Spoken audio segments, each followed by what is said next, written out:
niya bossing dun sa nakasetup lang sa isang subwoofer.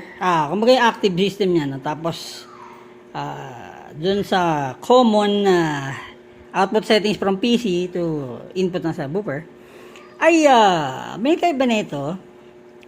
Ito kalat yung tunog niya.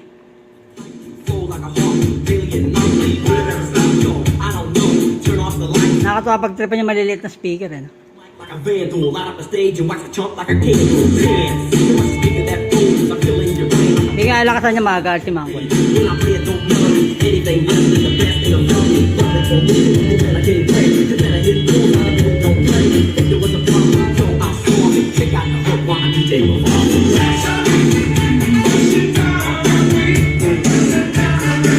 No me das so.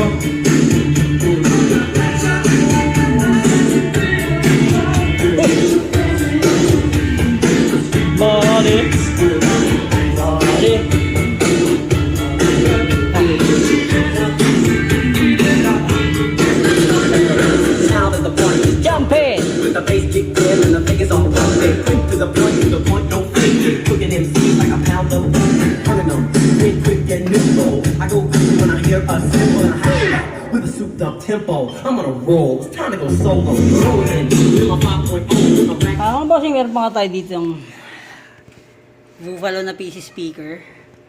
And then ano ba to? Maganda rin to eh. Laman yung brand nito. Ito ay ayan. Makalagay. Blue core. Ano to?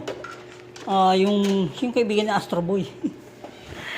Tapos meron pa tayo dong Aiwa na maliit. Ayan.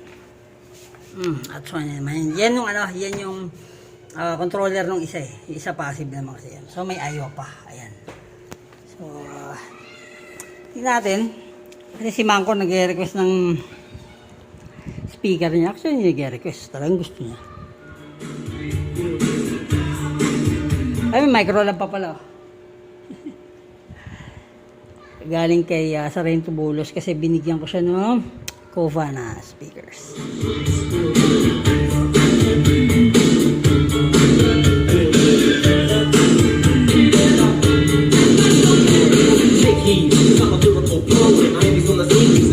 Pabagay natin mga bossing. Siyempre, let's roll.